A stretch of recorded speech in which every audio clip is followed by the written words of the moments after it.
नमस्कार, बहुत स्वागत है आप सबका। मैं उपनीत पाठक और दिन भर की मध्य प्रदेश की बड़ी खबरें विस्तार से जानेंगे।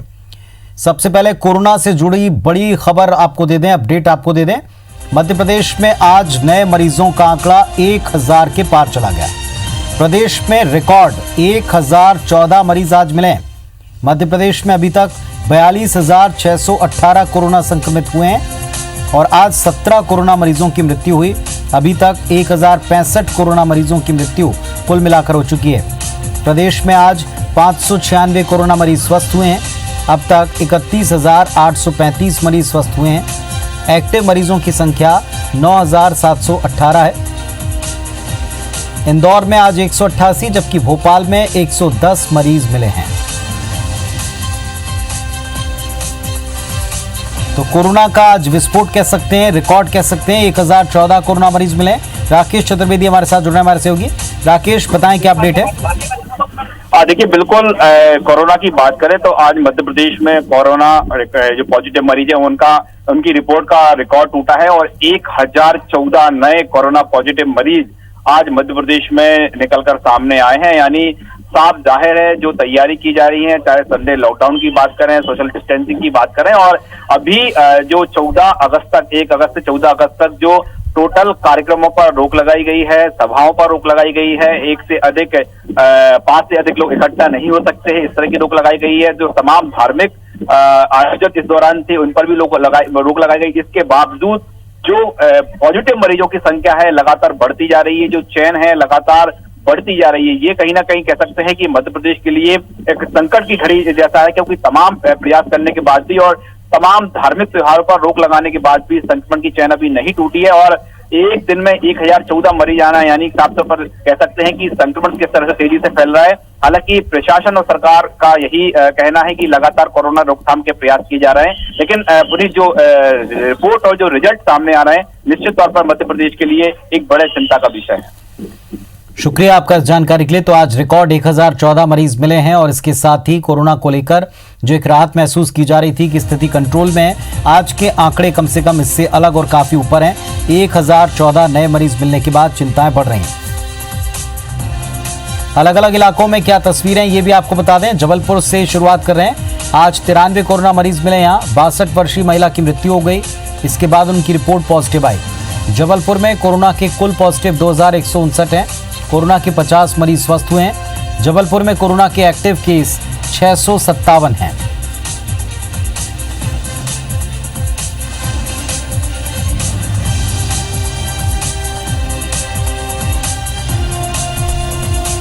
तो जबलपुर की स्थिति कोरोना के मामले में आप देख रहे हैं, कोरोना के एक्टिव केस 657 जबलपुर में अभी तक हैं।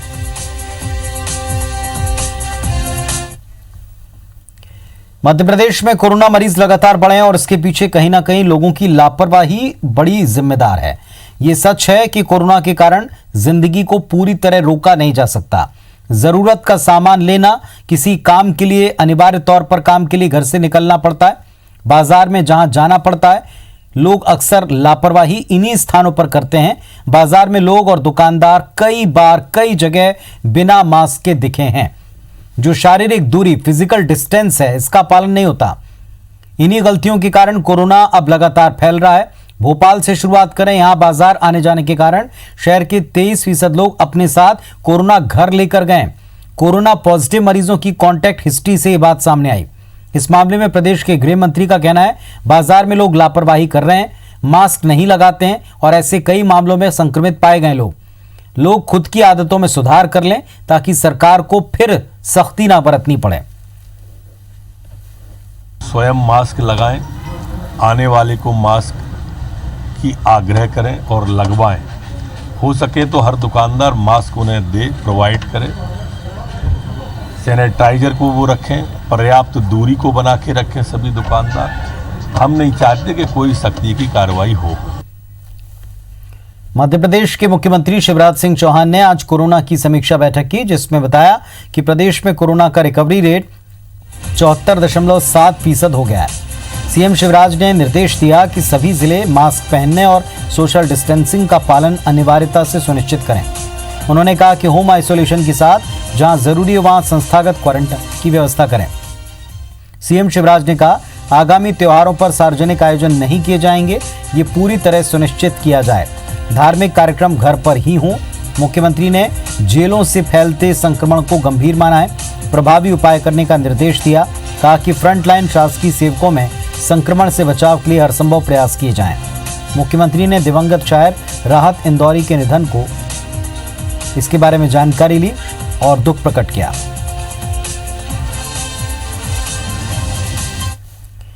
भोपाल से एक बड़ी खबर आपको बता दें, शिवराज कैबिनेट की कल मीटिंग है। 11 बजे वीडियो कॉन्फ्रेंसिंग के जरिए ये बैठक होगी, जिसमें कई महत्वपूर्ण प्रस्तावों पर बात होगी। तो 11 बजे कल कैबिनेट की मीटिंग है। एक बार फिर से वीडियो कॉन्फ्रेंसिंग के जरिए 11 बजे शिवराज कैबिनेट बैठेगी और कई महत्वपूर्ण प्रस्तावों पर बातचीत की जाएगी।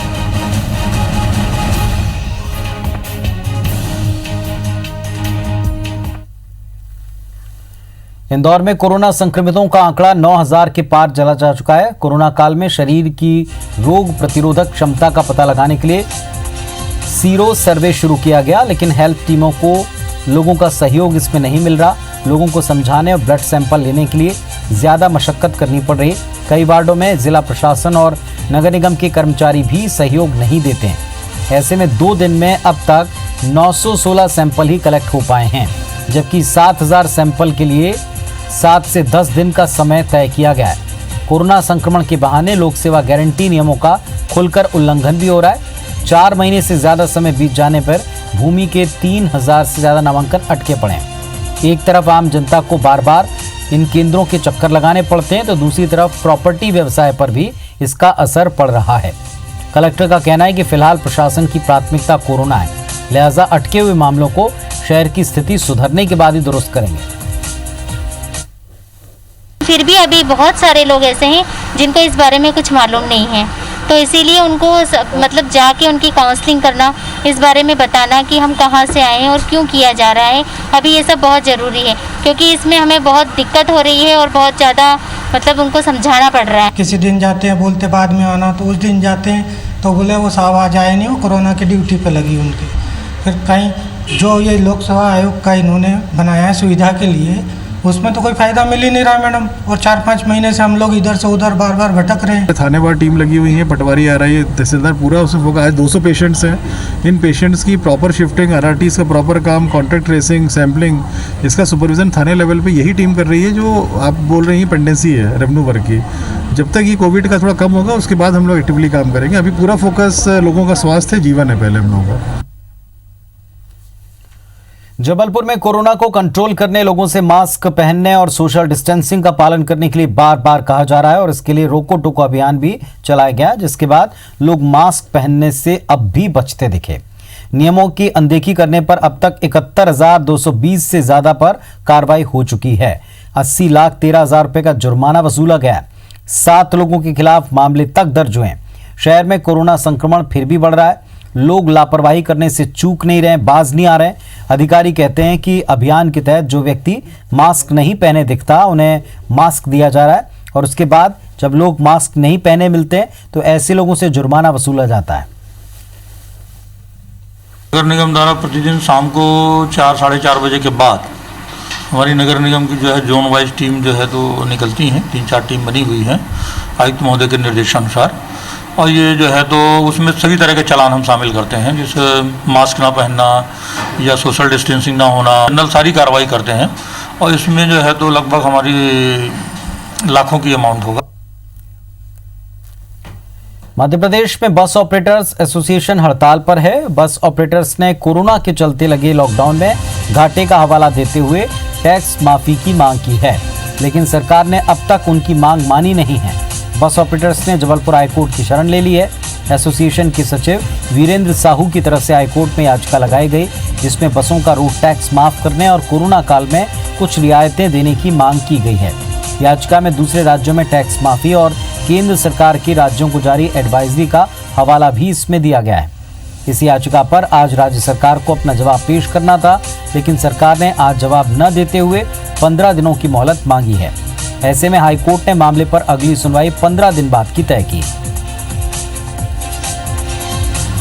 बस ऑपरेटर एसोसिएशन के सचिव वीरेंद्र साहू एवं अन्य बस ऑपरेटरों के द्वारा माननीय उच्च न्यायालय के समक्ष याचिका लगाई गई है। याचिका में पिछली बार सरकार ने समय लिया था जवाब देने के लिए।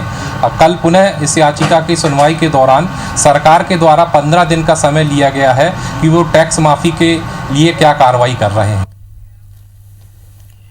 ट्रक ट्रांसपोर्ट एसोसिएशन के 10 सदस्यीय दल ने आज सागर में परिवहन मंत्री गोविंद सिंह राजपूत से मुलाकात की और 4 सूत्री मांगें उनके सामने रखी और मांगों को लेकर बातचीत की, जिस पर परिवहन मंत्री गोविंद सिंह राजपूत ने मुख्यमंत्री से चर्चा करके कोई फैसला लेने की बात कही है।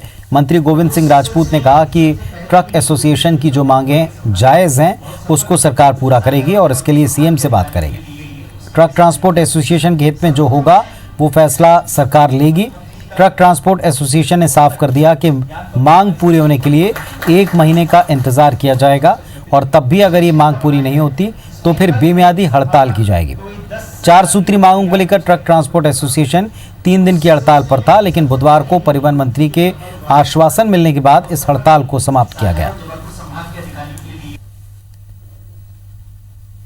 ट्रक एसोसिएशन वालों से बात हुई है और जो उन्होंने अपनी मांग रखी है, जो भी मांग ऐसी है कि जो हम सरकार कर सकती है उसकी हम माननीय मुख्यमंत्री जी से चर्चा करेंगे, अपने वरिष्ठ अधिकारियों के साथ चर्चा करेंगे और जो भी ट्रक वालों के हित में होगा वो हम निर्णय करेंगे। हम मंत्री जी ने ये कहा कि हम ये चूंकि वाणिज्य का मैटर है तो हम वाणिज्य मंत्री से चर्चा करके और फिर हम डीजल पे कुछ ना कुछ करेंगे और अब हम लोग एक महीने तक जो है इसको देखते हैं, नहीं तो फिर आगे अनिश्चितकालीन हड़ताल जो है देशव्यापी होगी।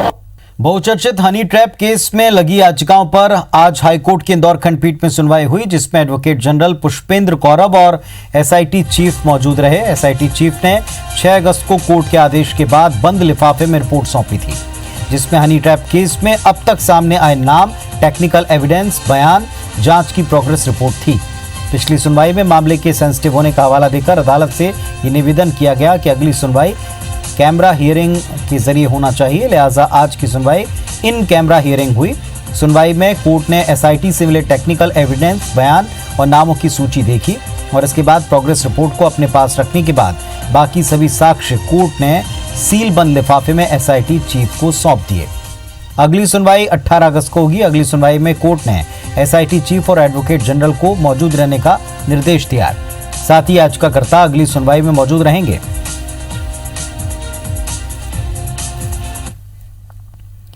मध्य प्रदेश की सभी जल उपभोक्ता समितियों को भंग कर दिए जाने को जबलपुर हाईकोर्ट में चुनौती दी गई है। मामले पर किसानों की याचिका पर सुनवाई करते हुए जबलपुर हाईकोर्ट ने राज्य सरकार और जल संसाधन विभाग को नोटिस जारी कर 4 दिन में जवाब मांगा है। अगली सुनवाई 18 अगस्त को होगी। याचिका में कहा गया है कि पिछली सरकार ने इसी साल मार्च में प्रदेश की सभी जल उपभोक्ता समितियों को भंग कर दिया था। इसके पीछे समितियों का कार्यकाल खत्म होने का हवाला दिया था, लेकिन प्रदेश में 2017 में हुए चुनाव के बाद जल उपभोक्ता समितियां बनी थीं, जिनका कार्यकाल 2022 में पूरा होता, लेकिन उन्हें कार्यकाल खत्म होने से पहले भंग कर दिया गया। याचिका में समितियों को भंग करने की कार्यवाही को चुनौती दी गई है। सुनवाई माननीय उच्च न्यायालय की खंडपीठ माननीय चीफ जस्टिस मित्तल साहब एवं जस्टिस श्री जेपी गुप्ता के समक्ष हुई और उन्होंने सरकार से ये पूछा कि केवल इस कारण से आप समितियों को भंग नहीं कर सकते हैं कि उनका कार्यकाल 5 वर्ष से 6 वर्ष कर दिया गया है, और उन्होंने अगली सुनवाई 18 अगस्त को की है, जिसमें सरकार से जवाब तलब किया है। कोरोना संकट में एक तरफ जबलपुर नगर निगम के पास अपने कर्मचारियों को वेतन देने के लिए पैसा नहीं, तो दूसरी तरफ शहर के आवारा कुत्तों की नसबंदी और बधियाकरण के नाम पर लाखों रुपए फूंके जा रहे हैं। नगर निगम ने कुत्तों की संख्या कम करने के मकसद से एक स्वयंसेवी संस्था को कुत्तों की धरपकड़, उनके बधियाकरण और इलाज के बाद उन्हें फिर से आज़ाद करने की शर्तों के साथ ठेका दे रखा है। नगर निगम लंबे समय से ठेका एजेंसी को लाखों का भुगतान भी कर रहा है, लेकिन ना तो कुत्तों की संख्या कम हुई और ना ही इनके हमलों का ग्राफ ही कम हुआ। शहर के लोग कुत्तों के आतंक से परेशान हैं। नगर निगम के अधिकारी इस काम के लिए सुप्रीम कोर्ट के निर्देश का हवाला दे रहे हैं। अपने जो आवारा डॉग हैं उनकी संख्या को नियंत्रित करना, क्योंकि कॉलोनी लोग कुछ लोग परेशान भी रहते, कुछ लोग तो केयर करते हैं कि जनसंख्या नियंत्रित करना है। मतलब अपन तो ऑपरेशन करके वहीं छोड़ रहे हैं। जहाँ से लाते वहीं छोड़ रहे हैं। तो मतलब जो है वो संख्या मेंटेन रहेगी, लेकिन आगे न फर्दर ना इंक्रीज हो उसके लिए। संख्या तो कुछ भी कम नहीं हुई है। इस समय जो है शहर में इतने आवारा कुत्ते घूम रहे हैं, जो पैदल तो ठीक है, गाड़ी चलने वालों को भी पैंट पकड़ के खींच लेते हैं, उनको गिरा देते हैं, उनको चोट आ जाती है, हॉस्पिटल में एडमिट हो जाते हैं। इसका जवाबदार कौन है? एक तरफ नगर निगम के उनको बोलो कि आप इस तरह वो ध्यान नहीं दे रहे, तो नगर निगम बोलता हमारी टीम रोज़ निकलती है, लेकिन उनकी टीम आज तक शहर में नहीं दिखी। पकड़ के बाहर छोड़ रहे हैं, लेकिन मुझे तो लगता नहीं यहाँ पर टीम भी नहीं दिख रही है। और अभी हम लोग फिलहाल यहाँ डॉक्टर के पास हॉस्पिटल इलाज करवाने आए हैं। उसके बाद भी हम लोगों के जो सामान है, बैग में सामान, अभी एक कुत्ता झपट लिया था और हम लोगों को बहुत ज़्यादा प्रॉब्लम हो रही है, आम जनता को बहुत ज़्यादा परेशानी। जो कुत्ते जहाँ से उठाना है, पकड़ना है, उनको वहीं वापस जो है उनका ऑपरेशन करके और उसके बाद फिर उनको उसी स्थान पर छोड़ना भी है। तो इस काम के लिए हमने एक NGO संस्था को जो है हायर किया है, वो जो है उसमें काम कर रही है। दमोह में एक बार फिर IBC 24 की खबर का असर दिखा, जहां पथरिया नगर परिषद में कचरा डंप की व्यवस्था होने से लोग परेशान थे। बीते 1 महीने से सभी वार्डों का कचरा फिल्टर प्लांट और क्वारंटाइन सेंटर के पास ही फेंका जा रहा था। गंदगी फैलने की परेशानी लोगों को थी। IBC 24 ने इसे प्रमुखता से दिखाया और इसके बाद प्रशासन हरकत में आया। पथरिया राजस्व अधिकारी ने जिम्मेदार अधिकारियों की मीटिंग बुलाई। वार्ड 14 में पोस्टमार्टम हाउस के पास जहां कचरा डंप करने की जगह चिन्हित की गई और इसके बाद फिर से कचरा गाड़ी वार्डों में पहुंचने लगी है और लोगों को कचरे से अब निजात मिल रही है।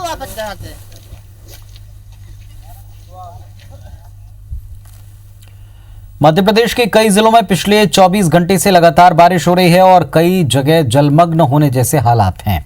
घरों में पानी घुसने से लोग परेशान हैं। 3 शहरों की तस्वीरें देखें, किस तरह लोग बारिश की मुसीबत झेल रहे हैं। पहली तस्वीर सिंगरौली की, जहां जयनगर, तेलगाम और जुआड़ी की हालत बेहद ख़राब है। लोगों के घरों में घुटने तक पानी भर गया है, लोग दिक्कत में हैं। दूसरी तस्वीर बैतूल की, जहां बारिश से धार नदी उफान पर है। नागपुर भोपाल हाईवे पर बने पुल के ऊपर से पानी बह रहा है। आवागमन पूरी तरह बाधित है, दोनों तरफ सैकड़ों वाहन फंसे हैं और इससे गंभीर मरीज को ले जाने वाली एम्बुलेंस भी फंस गई। तीसरी तस्वीर मंडला की, जहां घुघरी थाना क्षेत्र में मछली पकड़ने गए 3 युवक टापू पर फंस गए। मौके पर बचाव दल और पुलिस प्रशासन पहुंच चुका है। लगातार राहत और बचाव कार्य जारी है।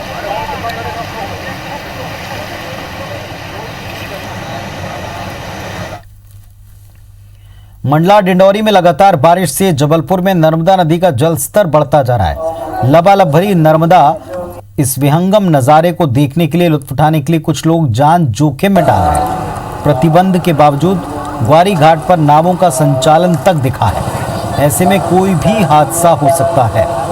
हमारे सहयोगी ने इस मौके पर जायजा लिया, देखें आप।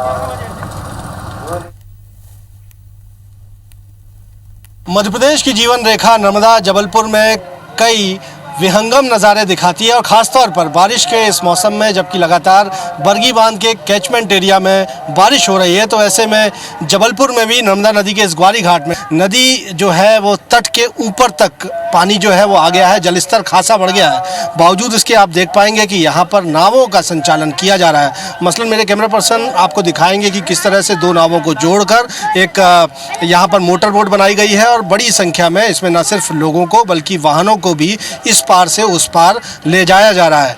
जाहिर सी बात है ये जोखिम भरा हो सकता है और जिला प्रशासन ने साफ तौर पर निर्देश जारी कर रखे हैं कि मानसून की इस अवधि में जब लगातार बारिश हो रही है, जलस्तर लगातार घट बढ़ रहा है, तो ऐसे में नावों का संचालन पूरी तरह से बैन कर दिया गया है। बावजूद आप देखेंगे कि चंद रुपयों की खातिर में, कोशिश में यहाँ पर जान इस तरह से जोखिम में डाली जा रही है। सामने भी आप देख सकते हैं कि न सिर्फ मोटर बोट का संचालन यहाँ पर किया जा रहा है, बल्कि ग्वारी घाट में बड़ी संख्या में नावें अभी भी मौजूद हैं जो लोगों को बीच नदी में ले जाते हैं और आर या पार इस तरह से नावों का संचालन यहाँ पर किया जा रहा है। जाहिर सी बात है ये जोखिम भरा हो सकता है और ज़रूरत इसी बात की है कि प्रशासन या कि होमगार्ड के जो लोग यहाँ पर तैनात किए गए हैं वो अपनी यहाँ पर ड्यूटी निभाएं, मॉनिटरिंग करें, ताकि किसी तरह का कोई हादसा इस मानसून की अवधि में नर्मदा के इस तट पर ना होने पाए। कैमरामैन सतीश सराठे के साथ विजेंद्र पांडे, IBC 24 जबलपुर। तो इस बुलेटिन में फिलहाल इतना ही। तमाम खबरों और अपडेट्स के लिए आप देखते रहिए IBC 24। नमस्कार।